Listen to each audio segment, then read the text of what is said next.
Les élus de la nation s'engagent dans la lutte contre la mortalité maternelle et néonatale. Pour ce faire, ils échangent avec les experts de la santé depuis ce matin sur le concept de la couverture sanitaire universelle. Nous irons sur le théâtre des opérations à Gao. Le chef de la MISMA vient d'y effectuer sa première visite. Le ministre en charge de l'action humanitaire était aussi sur place pour remettre des vivres aux populations. Quant au chef d'état-major des armées françaises, il était à Gao pour saluer les forces présentes pour le résultat satisfaisant dans la lutte contre le terrorisme. Sport football, Ligue africaine des champions. Depuis cet après-midi, le Stade malien de Bamako est le premier club malien qualifié pour les huitièmes de finale. Les Blancs de Bamako ont battu Casa Sport du Sénégal par le score de 2-0. Madame, Monsieur, bonsoir. Bienvenue dans ce journal que nous ouvrons par ce communiqué du gouvernement.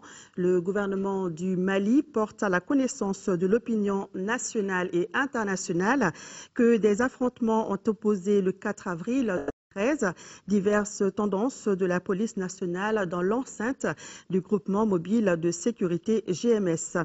Ces affrontements à répétition ont perturbé la quiétude des populations. Afin de rétablir l'ordre sur instruction du Premier ministre, un détachement des forces armées et de sécurité a été dépêché sur les lieux tôt ce matin pour désarmer les fractions rivales. L'opération s'est soldée par un soldat tué, un policier blessé, 16 policiers interpellés, des armes et des munitions saisies. Une enquête est ouverte. À présent, le calme règne au groupement mobile de sécurité. Le gouvernement présente ses condoléances à la famille du disparu et souhaite prompt rétablissement aux blessés. Le gouvernement invite les populations au calme et les rassure que la situation est totalement sous contrôle. Les parlementaires échangent depuis ce matin à l'Assemblée nationale sur le concept de la couverture sanitaire universelle. La rencontre organisée par la Commission de la santé du Parlement en collaboration avec World Vision et Save the Children souhaite attirer l'attention des élus de la nation sur les voies et moyens permettant la réduction de la mortalité maternelle, néonatale et infantile. Le reportage de Rachel Tessougui.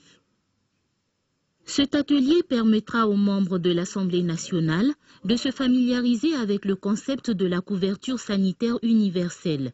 Cette couverture consiste à assurer à l'ensemble de la population l'accès aux services préventifs, curatifs, de réadaptation et de promotion de la santé dont elle a besoin. Au cours de cette journée, nous serons amenés à échanger et à discuter avec les spécialistes du secteur de la santé et de la protection sociale en vue d'améliorer les connaissances des parlementaires sur le concept de la couverture sanitaire universelle. Identifier les domaines et les actions prioritaires pour la réalisation de la couverture sanitaire universelle au Mali et de renforcer les capacités des parlementaires sur la planification et le suivi du programme de la couverture sanitaire universelle et ses implications pour le Mali. Cette présente session a vu le jour grâce à la tenue de 2 campagnes, Tous et chacun de World Vision et la santé de l'enfant d'abord de Save the Children. Pour l'atteinte des objectifs de toutes ces campagnes et plus généralement pour la réduction de la mortalité maternelle, néonatale et infantile, les élus de la nation que nous sommes avons un rôle déterminant à jouer. Parce qu'il n'y a pas de développement ou d'épanouissement durable sans une bonne santé. Des attestations de reconnaissance ont été attribuées à quelques personnes pour les efforts remarquables qu'elles ont consentis en faveur de la réduction de la mortalité maternelle et néonatale. Le ministre de l'Action humanitaire, de la solidarité des personnes âgées était hier à Gao où il a procédé à la remise d'un important lot de vivres aux populations confrontées à la pénurie. En marge de cette cérémonie, le ministre a rencontré les représentants des populations qui ont réaffirmé leur attachement à la République. Envoyés spéciaux à Gao, Tchèdje Kamara et Alousseni Touré. Depuis la libération, Gao vit dans une sorte d'enfermement qui le prive de denrées de première nécessité. Mieux, quand celles-ci sont disponibles, elles sont inaccessibles pour les résidents. La faute à l'absence des structures bancaires et surtout des fonctionnaires qui animent l'économie locale. Les autorités de la région ont souhaité beaucoup d'accompagnement de la part de l'État. L'approvisionnement, aujourd'hui ça va, mais comme la population augmente au fur et à mesure qu'il y a la paix, les gens viennent. Bon, ce qu'on envoie, il ne faut pas prévoir seulement ce qui était là, il faut ajouter aussi les revenants. Donc ça fait que ce qu'on nous envoie, c'est insuffisant. Les gestes de solidarité du genre doivent se situer dans leur durée, sachant qu'au cours des 12 mois d'occupation, les personnes déplacées ont perdu la quasi-totalité de leurs biens, sans aucune perspective immédiate de compensation. En guise de réponse, le ministre de l'Action humanitaire, de la solidarité et des personnes âgées a procédé symboliquement à la remise de près de 500 tonnes de vivres composés de riz, de sucre, de maïs, de couscous, d'huile, de thé et de sel. Nous ne pouvons pas satisfaire tous les besoins parce qu'il faut qu'on priorise. Donc nous allons continuer à faire de l'appui. Dans les jours à venir, nous allons encore envoyer un convoi sur Gao. Les autorités administratives étant de retour, donc notre principe c'est de toujours le mettre aux autorités administratives qu'elles se chargent avec les populations de voir comment chacun peut en bénéficier. L'autre chose aussi, c'est que j'essaierai d'être aussi un porte-parole, de faire plaidoyer auprès du gouvernement pour que les problèmes urgents et sensibles soient pris en charge. Le séjour du ministre s'est achevé par une visite aux enfants malnutris de l'hôpital de Gao et au poste de commandement opérationnel de l'armée dirigé par le colonel-major Didier Dako. Première visite de terrain du chef de la MISMA sur le théâtre des opérations. Pierre Buyoya et sa délégation étaient hier à Gao pour rencontrer les troupes en fraction, notamment le service de commandement de l'opération Serval, les bataillons nigériens et sénégalais. Constat, le cap est maintenu, celui de la sécurisation des biens et des populations, mais le travail est loin d'être terminé. Le récit de nos envoyés spéciaux à Gao, Nyanya Alou Traoré et Seydou Sissoko. C'est pour constater de visu les conditions de vie et de travail des troupes de la MISMA que s'inscrit la visite de son premier responsable dans la cité des Askia. Pour nous rendre compte de la situation de sécurité et quels sont les problèmes posés, pour les encourager aussi, nous rendre compte qu'ils continuent à travailler suivant les directives, la ligne de conduite tracée par la direction de la MISMA. Premier halte, le PC opérationnel de la force Serval basée à l'aéroport de Gao. Après une entrevue à huis clos entre Pierre Buyoya et le service de commandement de cette force, direction le quartier Boulgoudje où est installé le bataillon nigérien.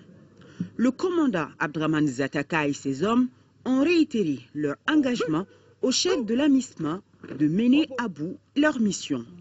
Le contingent sénégalais, arrivé à peine 10 jours à Gao, a aussi reçu la visite de la délégation. À tous ces hommes engagés sur le front, un seul mot d'ordre de Pierre Buyoya. Nous sommes venus aider le Mali à résoudre les problèmes qu'il a. Pour ça, c'est essentiellement travailler avec les Maliens. Quand vous aidez quelqu'un, quand vous venez de l'étranger surtout, il faut le respecter. C'est très important. Si vous ne le respectez pas, à un moment donné, il va vous dire que même votre aide, il n'en veut pas. Donc, il faut respecter les autorités maliennes, il faut respecter les populations maliennes en particulier. Il y aura tolérance zéro contre les gens qui se comportent mal, surtout les soldats. Le représentant spécial de l'Union africaine et sa délégation ont également rencontré les autorités administratives qui sont de retour. Le gouverneur, entouré des préfets, a fait l'état des lieux de la situation tout en insistant sur l'accompagnement de la MISMA. C'est sur de bonnes notes que le chef de la MISMA a bouclé sa visite de Gao. Pierre Buyoya espère revenir dans une ville totalement sécurisée et retourner au développement. Nous restons à Gao, où le chef d'état-major des armées françaises était en visite du terrain en début de semaine. Il était venu saluer les forces présentes sur place pour le résultat satisfaisant dans la lutte contre le terrorisme. L'amiral Guillot était accompagné par les chefs d'état généraux des armées du Mali et du Niger, ainsi que l'adjoint au commandement des forces de la MISMA. Les précisions sur cette visite avec nos envoyés spéciaux à Gao, Daouda Sidiki Diarra et Massa Doumbia. Le travail bien fait doit être toujours admiré. Voilà pourquoi le chef d'état-major des armées françaises est venu manifester son soutien à tous les hommes engagés dans la lutte contre le terrorisme au Mali.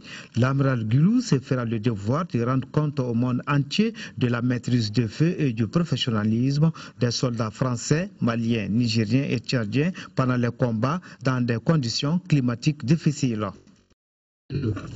Ce que vous avez fait l'admiration du monde entier, au-delà du continent africain, au-delà du continent européen. Nos différents présidents sont régulièrement félicités par leurs homologues, y compris, par exemple, par le président des États-Unis d'Amérique, pour la qualité, la rapidité de ce travail qui montre un certain nombre de choses. Le chef d'état-major des armées françaises est accompagné par ses homologues du Mali, du Niger et par l'adjoint au commandant de la MISMA. Celui du Mali fonde l'espoir pour le reste des opérations avec la MISMA. On se donnera toujours la main pour achever ce problème qui est le terrorisme dans le nord du Mali et ensuite la libération totale des régions nord du Mali. Toutes mes félicitations et que Dieu vous protège et paix à l'âme de ceux qui ont disparu et bien des choses à toutes leurs familles. Pour le chef d'état-major général des armées du Niger, des résultats satisfaisants ont été enregistrés au cours de cette reconquête. Nous sommes venus à la demande d'un pays ami, d'un pays frère qui était dans des difficultés. Mais Dieu merci, depuis un certain temps, grâce à votre courage, votre détermination, les terroristes ont été chassés des grandes localités, des chefs-lieux de région. Maintenant, c'est la phase de stabilisation qui se poursuit. La phase de stabilisation du pays qui vient de commencer se fera avec la MISMA. Féliciter pour l'exemplarité de ce partenariat sur le terrain et je pense qu'avec la ferme volonté des uns et des autres, nous aurons raison des terroristes sur ce théâtre d'opération. Des agents roulants français engagés dans la sécurisation de la ville de Gao ont beaucoup impressionné certains visiteurs. Et sachez que le président du Niger était à Gao pour une visite de 2 heures. À sa descente d'avion, il a été accueilli par le gouverneur de la région. Mahamadou Issoufou est venu saluer les efforts des forces engagées dans la lutte contre les terroristes au Mali. Il était accompagné par une forte délégation. Le président nigérien s'est réjoui de la situation sécuritaire actuelle de Gao et a souhaité que notre pays retrouve sa stabilité afin que les grands chantiers de développement puissent démarrer sur toute l'étendue du territoire. Nous y reviendrons dans nos prochaines éditions avec nos envoyés spéciaux à Gao, Daouda Sidiki Diarra et Massa Doumbia. En attendant, retour à Bamako avec les activités politiques du jour. La plateforme politique des partis unis pour la République PUR a décidé, comme en 2012, de soutenir la candidature de Ousseini Amion Guindo pour les prochaines élections présidentielles et législatives de juillet 2013. Les partis unis pour la République ont également réaffirmé leur adhésion à l'affiliation d'un fichier biométrique. Reportage de Mahamadou Doumbia. La plateforme politique des partis unis pour la République a décidé de présenter Ousseini Amion Guindo comme candidat à l'élection présidentielle de juillet 2013.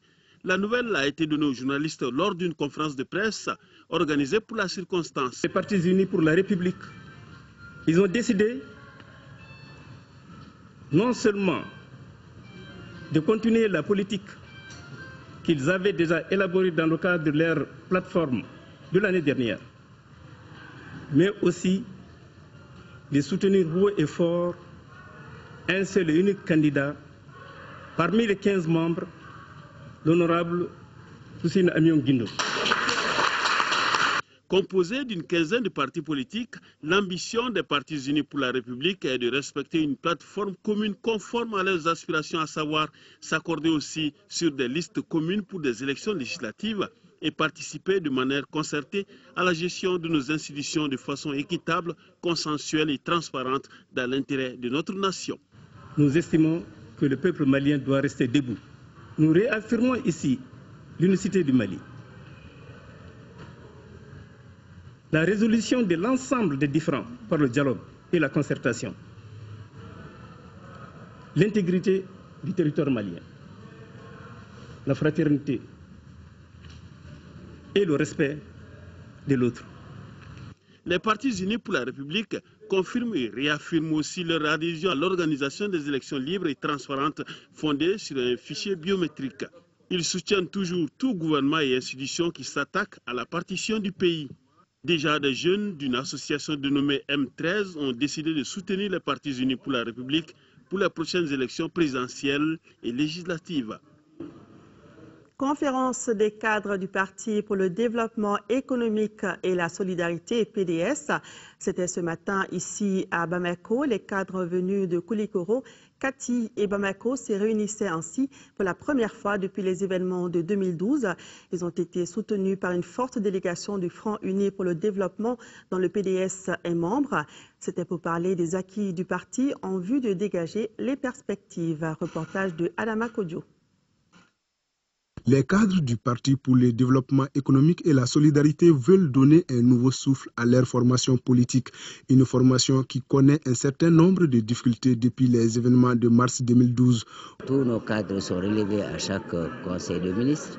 Bien qu'on ait cassé notre siège complètement, nous nous sommes fait le devoir de nous réunir tous les mois. Le PDS reconnaît qu'il y a eu des erreurs dans le passé concernant les accords de paix signés par le Mali. Cependant, le parti réaffirme son attachement à un Mali uni, solidaire et de justice.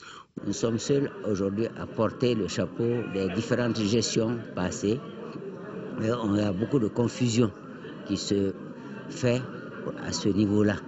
Donc il est important que les cadres débattent de tous les problèmes du parti, puisque nous sommes quand même restés, par exemple, à l'Assemblée nationale, un groupe, le troisième groupe de l'Assemblée nationale. Nous assumons ce qui s'est passé, en bien comme en mal, parce que l'être humain n'est pas parfait.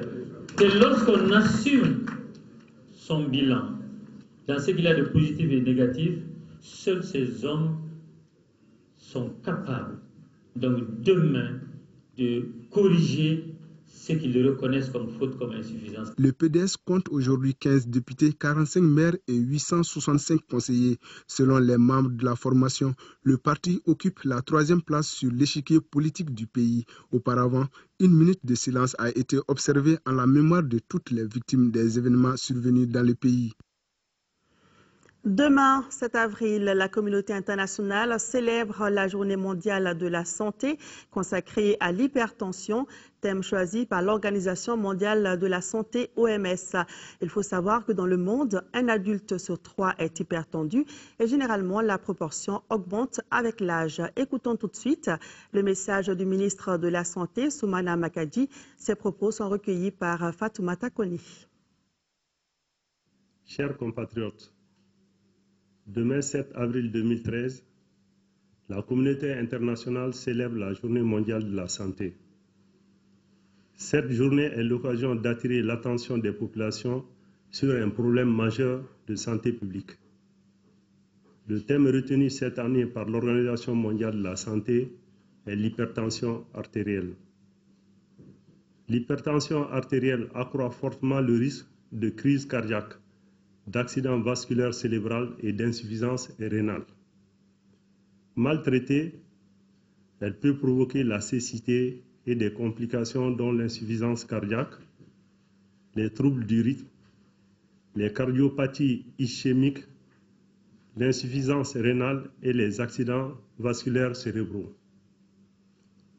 Le pronostic de ces complications est aggravé par la potentialisation des facteurs de risque cardiovasculaire supplémentaires comme le diabète. Dans le monde, un adulte sur 3 est hypertendu et la proportion augmente avec l'âge.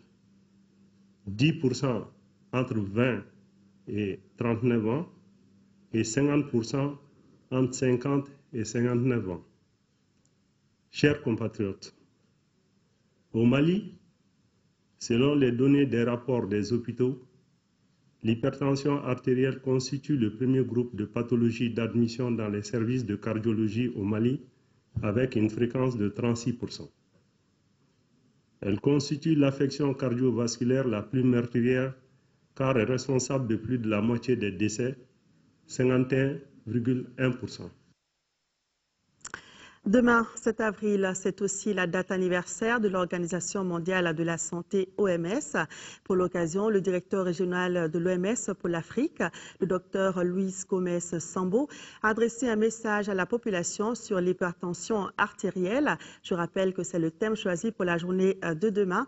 Son message est lu ici par le docteur Ibrahima Sosefal, représentant résident de l'OMS au Mali. L'hypertension artérielle ou l'augmentation de la pression artérielle affecte déjà 1 milliard de personnes dans le monde. C'est aussi une source de préoccupation majeure dans la région africaine, où en l'an 2000, on estimait déjà que 80 millions d'adultes étaient touchés par cette maladie. En l'absence de prévention, quelques 150 millions de personnes présenteront une hypertension artérielle dans la région d'ici 2025. L'hypertension artérielle tue silencieusement et peut affecter n'importe qui. Souvent, la majorité des personnes touchées ne connaissent même pas la maladie ni ses complications. Au fil du temps, l'hypertension artérielle peut se compliquer d'une attaque cardiaque, d'une insuffisance rénale, d'un accident vasculaire cérébral, décès prématuré et d'invalidité. L'hypertension grève lourdement les ressources financières de la majorité des personnes affectées, qui deviennent des malades chroniques ou finissent par décéder. Dans certains cas, les patients renoncent à solliciter des soins lors des premières manifestations de la maladie, du fait du coût du traitement. L'OMS profite donc de la journée mondiale de la santé consacrée à l'hypertension artérielle pour mettre en lumière un problème de santé mondiale. L'organisation a animé une conférence de presse sur le sujet, conférence suivie par Fatoumata Kone. Quelles sont les causes, les conséquences de l'hypertension artérielle et comment suivre son traitement quand on est hypertendu? Ce sont là la quintessence de cette conférence de presse. Conférence organisée par l'OMS pour célébrer la Journée mondiale de la santé. Le but, apporter des informations supplémentaires sur cette maladie. C'est une maladie qui touche les vaisseaux qu'on appelle artères et qui se caractérise par une élévation de la pression à l'intérieur de ces vaisseaux. Les chiffres, je vous les avais dit, c'est 140 pour le premier et 90 pour le second chiffre. Donc, une fois qu'une personne a des chiffres au-delà de 140 ou 90, on va dire que cette personne est hypertendue. Plus de 40% de la population sont hypertendues en Afrique de l'Ouest selon les statistiques. Ce chiffre peut augmenter d'ici 2025. Pourtant, selon les experts, on peut prévenir la maladie. Prévenir, c'est la vie de tous les jours, c'est d'apporter un changement à son quotidien. Donc ce que nous on appelle communément le régime hygiéno-diététique, de minimiser les apports en sel dans l'alimentation et minimiser les apports caloriques quand surtout on est en surpoids et apporter moins de graisse. Et surtout, pour ceux qui sont déjà dans une situation d'obésité ou de surpoids, de diminuer le poids et un exercice physique régulier d'au moins 30 à 40 minutes et ce 3 à 4 fois dans la semaine. Au cours de cette conférence de presse, les questions suivantes ont été abordées. La fiabilité des résultats liés à l'hypertension effectués dans les CESCOM, les risques d'hypertension pour une femme enceinte, la prise en charge des cas de complications et j'en passe. À toutes ces interrogations, le secrétaire général du ministère de la Santé dira qu'il faut tout simplement se dépister et encourager des comportements sains pour éviter l'hypertension artérielle. Après la santé, parlons économie avec les activités de la 3e édition de la journée des banques et établissements financiers qui se sont poursuivies ce matin. 2 conférences de débat ont été animés, notamment sur les impacts de la crise socio-politico-sécuritaire sur les banques et le financement des entreprises. Y ont participé les professionnels du secteur, les opérateurs économiques et les étudiants, ainsi que notre reporter Bourama Traoré, dont voici le compte-rendu. Professionnels des banques, opérateurs économiques et étudiants, ensemble pour débattre de deux thèmes d'actualité: les impacts de la crise politico-sécuritaire sur les activités des banques et les paiements électroniques. Le premier a été développé par le président de l'Association professionnelle des banques et établissements financiers, Moussa Alassane Diallo, pour qui la double crise a mis à mal les systèmes bancaires du Mali. Dans les 3 régions du Nord, précisent les conférenciers, les banques ont perdu 18 milliards de francs CFA. Dont 4 milliards au titre des encaisses qui ont été emportées et 12 milliards au titre des encours de crédit compromis qu'il faut provisionner et enfin 2 milliards au titre des dégâts matériels. Au-delà de ces pertes, les conférenciers déplorent aujourd'hui l'absence des banques dans cette partie du pays et le manque de financement des activités. C'est pourquoi, a-t-il souligné, il urge de travailler sur le retour des banques de façon à permettre le décollage économique au niveau des régions du Nord. Pour ce faire, les professionnels du secteur posent des conditions. La sécurité et la paix, je pense que c'est le premier facteur qui va nous amener à retourner dans les 3 régions. Le deuxième facteur, c'est la réconciliation des esprits et des cœurs. Et enfin, le troisième facteur, c'est qu'il faut que les banques reconstruisent les agences qui ont été détruites de façon à permettre le redémarrage des activités. Le second thème a été développé par le directeur général de Jim UEMOA. Celui-ci a expliqué la monétique et ses avantages dans le développement de la croissance économique. Pour les conférenciers, plus l'argent circule, plus l'économie s'accroît. Puisque la croissance économique se mesure par la production de services. Et aujourd'hui, la monétique est dans le domaine des services financiers. Plus on produit des services financiers, plus on contribue à la croissance économique. Parmi les préoccupations soulevées par les participants, l'épineuse question de l'accueil des clients, les faibles dispositifs sécuritaires au niveau de certaines banques et le nombre limité des guichets automatiques. Des préoccupations qui doivent être prises en compte pour faire du slogan « Les clients sont rois » une réalité. L'Ordre des ingénieurs conseils du Mali tient depuis ce matin sa 13e Assemblée générale ordinaire. Les ingénieurs ont examiné et adopté les rapports d'activité et financiers de l'année écoulée et ont procédé au renouvellement du bureau du Conseil. Reportage de Moussa Fani. Cette 13e Assemblée générale ordinaire de l'Ordre des ingénieurs conseils du Mali est une occasion pour les participants d'examiner les rapports d'activité et financiers de l'année écoulée. Il s'agit aussi de débattre de façon constructive des problèmes auxquels est confronté le Conseil. Les professionnels du secteur des bâtiments et travaux publics entendent relever les défis. Nous, ingénieurs conseils du Mali, nous sommes tenus de participer activement à la recherche de solutions pour la reconstruction du pays et pour sa marche en avant pour un développement durable. De ce fait, nous devons faire face à tous les défis liés à ces divers phénomènes. Le ministre de l'Équipement des Transports invite les ingénieurs à se regrouper pour être plus compétitifs. Votre ordre, j'allais dire notre ordre, c'est toujours caractérisé par une volonté ferme et affichée de promouvoir l'ingénierie et de faire face de manière engagée et efficace aux différents défis que notre pays doit relever dans le secteur des bâtiments, des travaux publics. Le ministère de l'Équipement et des Transports vous exhorte à vous regrouper pour constituer des entités plus fortes, plus viables et plus compétitives. Le renouvellement du bureau de conseil est prévu pour le samedi prochain. Le réseau Climat Mali veut prendre le taureau par les cornes en développant des stratégies de lutte contre les changements climatiques au Mali. Pour ce faire, il vient de lancer un nouveau projet, un projet dénommé Programme d'appui à l'adaptation au changement climatique qui financera pour 15 millions de francs CFA une dizaine d'initiatives. Les détails du programme avec Abdraman Maïga. Le projet d'appui à l'adaptation au changement climatique est un programme initié par le réseau Climat Mali en partenariat avec Mali Fork Center. Il a pour objectif de renforcer et d'étendre les acquis du programme d'appui aux initiatives du réseau Climat Mali pour l'adaptation au changement climatique. Il s'agit par le présent appel à projet d'offrir aux acteurs de la plateforme du réseau Climat Mali des opportunités de financement d'une dizaine de micro-projets au Mali, d'un coût de 150 millions de francs CFA, entièrement financés par le Royaume de Norvège.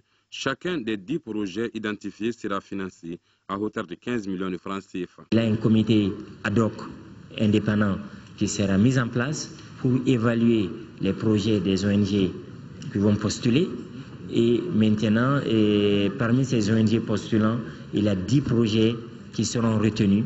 Et ces 10 projets vont bénéficier d'un financement. Ces micro-projets auront pour incidence d'accroître le niveau de vie des couches les plus pauvres et les plus vulnérables en zone sahélienne. En termes clairs, les initiatives qui seront identifiées appuieront les stratégies d'adaptation au changement climatique dans les secteurs de l'agriculture, de la gestion durable des ressources naturelles, de l'élevage et de la pêche. La recommandation du ministère de l'Environnement et de l'Assainissement à l'endroit des membres du réseau climat serait effectivement de prendre en compte les documents de gouvernance qui sont déjà élaborés. 149 actions sont là. C'est des actions qui sont identifiées de façon scientifique, de façon systématique, avec la participation de toutes les catégories d'acteurs. Donc il serait très important, dans le cadre de vos choix, de tenir compte de ces actions-là. Il est à noter que le présent appel à projet fait suite aux conséquences occasionnées par les changements climatiques. Changements qui affectent dangereusement l'existence de l'être humain et handicapent tout processus de développement amorcé, avec en toile de fond la baisse de la production et de la productivité agricole dans les pays du Sahel. L'ambassade du Venezuela à Bamako vient d'organiser une séance de prière pour le repos de l'âme d'Hugo Chavez. Le reportage est de Mamourou Sidibé. Quelques personnalités et amis du Venezuela ont accompagné ce vendredi à la cathédrale de Bamako le personnel de l'ambassade du Venezuela au Mali pour la prière en la mémoire du défunt président. Cette prière dirigée par Monseigneur Jean Zerbo s'est déroulée le 30e jour après la disparition de celui qui a marqué la révolution bolivarienne. Antes que todo religiosa. Cette activité est fondamentalement religieuse, mais en réalité, elle montre l'affection que tout le peuple vénézuélien a pour le commandant et que c'est une activité qui, 30 jours après le décès, ça a été organisé. Après la prière, Monseigneur s'est adressé aux jeunes de l'école bolivarienne Simon Rodrigue. Imiter et mériter le président Hugo Chavez, leur a-t-il lancé. La mort du président Hugo Rafael Chavez Fria, nous le savons, est une grande perte pour le Mali. Dans le cadre du raffermissement des liens d'amitié avec le peuple malien, il a construit gratuitement 100 logements sociaux à Tabakoro, 15 salles de classe équipées avec direction et un complexe sportif équipé. Bien après la mort du 52e président de la République du Venezuela, existeront des petits Hugo Chavez qui vont défendre son idéologie. Paix à son âme. En première région, 15 millions de francs CFA ont été remis par les établissements Abdoulaye Niang aux victimes de l'incendie du grand marché de Caille. Cette contribution devrait leur permettre de reprendre leurs activités. La cérémonie de remise s'est déroulée aujourd'hui même à la Chambre de commerce et d'industrie de Caille. Reportage de Jafar Aïdara. Cette donation de 15 millions de francs CFA par les établissements Abdoulaye Niang prouve que la solidarité en faveur des victimes de l'incendie du grand marché de Caille s'accroît. Ainsi, 10 millions sont répartis entre 33 commerçants ressortissants de Nioro du Sahel et 5 millions mis à la disposition du comité de crise. On ne peut pas rester indifférent face à ce genre de tragédie. Donc, cette modeste somme, je pense que servira à faire oublier les victimes de ces difficultés. Selon les bénéficiaires, cette contribution leur permettra de démarrer leurs activités commerciales et subvenir à leurs besoins quotidiens. Je remercie beaucoup le généreux donateur Abdoulaye Niang qui n'a pas attendu, qui a voulu vraiment aider les gens qui sont sinistrés. Je le remercie beaucoup. Je rendrai compte à qui des droits et reconnaissez que c'est un geste très très fort. Cet acte hautement symbolique des établissements Abdoulaye Niang doit être suivi par d'autres pour que ces milliers de sinistrés de l'incendie qui a ravagé tout sur son passage puissent se récupérer et commencer à travailler pour le mieux de notre pays. En 4e région, les élus de la région de Ségou se concertent à 100. La rencontre vise à harmoniser les points de vue sur les axes prioritaires du développement de la région. La rencontre a regroupé les responsables du conseil régional et ceux des conseils des cercles de Ségou. Kandé Silla nous en dit plus. Les assises de 100 visent à créer un cadre d'échange entre le conseil régional et ceux des cercles autour d'une vision commune, celle du développement de la région. Cette vision ambitionne de faire de Ségou à l'horizon 2015 la capitale économique du Mali. Il ressort une insuffisance de communication qui souvent peut entraver les relations de bonne collaboration entre le conseil régional et les conseils des cercles au niveau de la région de Ségou. Pour faire face à cette situation, il a été jugé opportun de mettre en place un cadre de dialogue et d'échange en vue de favoriser une meilleure collaboration. Aussi, les responsables des collectivités mettront à profit ce cadre pour faire un large tour d'horizon sur la mise en œuvre du développement économique régional, le bilan et programmation des activités dans les cercles, mais également identifieront les synergies nécessaires quant à la mise en valeur efficiente des différents programmes de développement. Il est important qu'il y ait un dialogue entre les différents niveaux de collectivités pour savoir qui est responsable de la mise en œuvre de quel niveau d'activité. Et cela ne peut pas se faire sans une concertation, sans un échange. Pour le préfet adjoint de 100, cette rencontre témoigne de l'engagement des élus de Ségou à œuvrer ensemble autour des défis majeurs. Aussi, Mohamed Al-Hanafi Maïga a invité les participants à des débats constructifs, cela à travers des recommandations et suggestions qui permettront de consolider les acquis et la performance des collectivités régions et cercles de Ségou.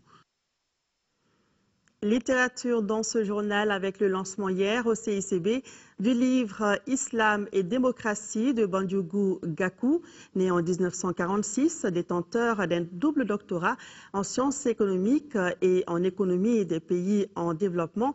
Ancien ambassadeur du Mali en Iran, Bandiougou Gakou s'est inspiré des récents événements vécus par le Mali.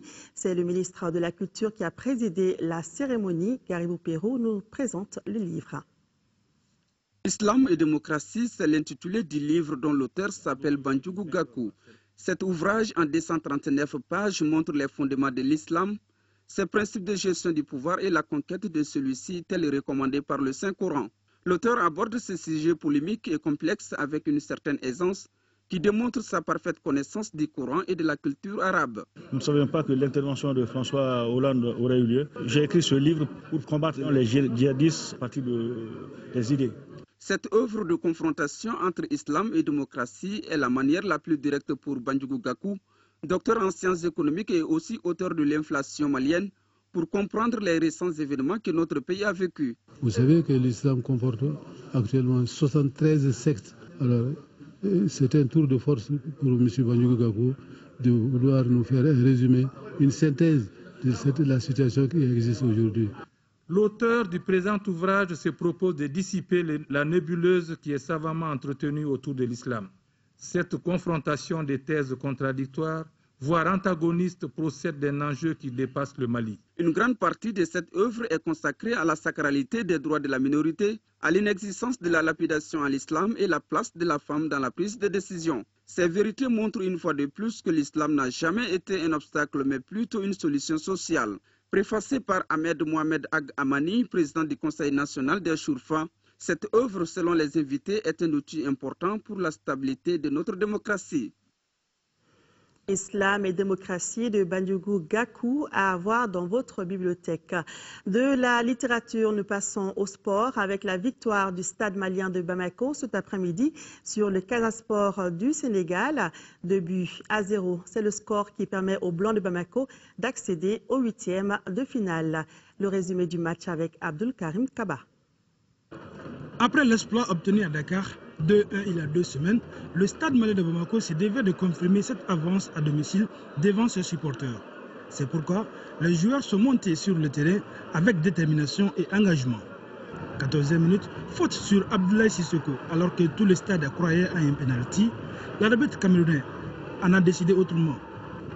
25e minute, sur un bon centre d'Abdoulaye Sissoko, 2 joueurs des Blancs se gênent dans la surface. Confiants, les stadistes continuent leur domination. 27e minute, sauvetage in extremis du capitaine du Casa Sport, Mamadeng Kedira, sur la ligne. 1 minute après, c'est le portier Papa Magats qui capte la frappe de Mamadou Koulibaly. Après toutes ces actions, la délivrance de tous les stades intervient à la 31e minute. À la suite d'une bonne combinaison, Mori Magan Koïta conclut pour le stade malien de Bamako. 1-0 pour les Blancs, c'est d'ailleurs le résultat à la pause.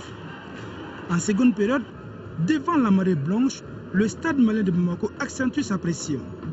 Dans le camp adverse, les Sénégalais ouvrent le jeu et initient des actions offensives sans aucun effet. 65e, sur un corner de Mori Magan Koïta, de la tête, Abdoulaye Sissoko met le ballon au fond des filets du Casa Sport. Deuxième but du stade malien de Bamako. Avec l'entrée de Lamine Diawara et Ibrahima Silla, la pression augmente dans le camp du Casa Sport. Les derniers ratent de peu une belle passe d'Issaka Samaki. À la 86e minute, plus aucun autre but ne sera marqué. Avec cette victoire de 2-0, le stade malien de Bamako se qualifie pour le tour suivant des éliminatoires de la Ligue des champions d'Afrique. En Coupe de la Confédération, l'Union sportive de Bougouni s'est inclinée 2-0 devant Recreativo d'Angola. Déjà, la cause était perdue puisqu'à l'aller, les Angolais avaient gagné par 4-0. Élimination donc de l'Union sportive de Bougouni, détentrice de la Coupe du Mali, 52e édition. Ligue africaine des champions toujours avec les 16e de finale retour. Le stade malien s'est qualifié. Demain dimanche, ce sera au tour du Djoliba AC de recevoir au stade Modibo Keïta les Éthiopiens de Saint-Georges. Les Rouges ont un retard de 2 buts à remonter. La mission s'annonce difficile, mais l'espoir reste dans le camp du Djoliba. Notre reporter Siragato Sissé a suivi l'équipe pour nous. Marquer 2 buts ou plus sans en encaisser. Voilà l'équation à résoudre par le Djoliba AC ce dimanche au stade Modibo Keïta en 16e de finale retour de la Ligue africaine des champions. Un tel retournement de situation, les Rouges l'ont vécu avec beaucoup d'émotion par le passé. En 2009, tour de cadrage et retour coupe la Confédération et 2012, demi-finale retour de cette même épreuve, le Djoliba avait remis les pendules à l'heure respectivement face aux Algériens de l'entente sportive de Sétif et aux Soudanais d'Al-Hilal. Cette fois, c'est en Ligue des champions. Une autre compétition, une autre réalité, un autre défi, un autre rêve pour les partenaires de Janvier Abouta. L'équipe de Saint-Georges d'Éthiopie va-t-elle subir les foudres du Djoliba? Le Djoliba quand même est un grand d'Afrique qui est habitué à ce genre de situation. On a quand même un objectif qui est de jouer la Ligue des champions cette année. Et ça passe par l'élimination des Éthiopiens. Les leçons du match aller à Addis Abeba ont été tirées au clair malgré les conditions de jeu climatiques défavorables aux Rouges. La remontée du Djoliba en championnat national de Ligue 1 rassure. 4e, 31 points. Soudé à bloc, le Djoliba est décidé à jouer un sale tour à Saint-Georges d'Éthiopie, victorieux sur lui 2-0. On va jouer jusqu'au bout, j'espère que la qualification sera au bout, Inch'Allah. Vu le match qu'on a livré là-bas et vu l'état d'esprit, je pense que ce sera le cas, Inch'Allah. Dimanche, l'entraîneur Alou Badara Diallo Conti vivra son 35e match officiel de Coupe d'Afrique des clubs sur le banc avec 2 formations différentes. Le club olympique de Bamako COB et le Djoliba AC. L'avenir du Djoliba AC sur l'échiquier continental passe forcément par ce match contre Saint-Georges d'Éthiopie. Faux pas interdit aux Rouges. Au Djoliba, les prières se dirigent vers 2 choses. Atteindre tout d'abord les 8e de finale et ensuite participer à la phase de poule de la Ligue des champions. Voilà, bonne chance au Djoliba pour demain. Je reviens sur ce communiqué. Le gouvernement du Mali porte à la connaissance de l'opinion nationale et internationale que des affrontements ont opposé le 4 avril 2013 diverses tendances de la police nationale dans l'enceinte du groupement mobile de sécurité GMS. Ces affrontements à répétition ont perturbé la quiétude des populations. Afin de rétablir l'ordre sur instruction du Premier ministre, un détachement des forces armées et de sécurité a été dépêché sur les lieux tôt ce samedi matin pour désarmer les factions rivales. L'opération s'est soldée par un soldat tué, un policier blessé, 16 policiers interpellés, des armes et des munitions saisies. Une enquête est ouverte. À présent, le calme règne au groupement mobile de sécurité. Le gouvernement présente ses condoléances à la famille du disparu et prompt rétablissement aux blessés. Le gouvernement invite les populations au calme et les rassure que la situation est totalement sous contrôle. Et c'est ce communiqué qui met fait donc à ce journal. Merci de l'avoir suivi.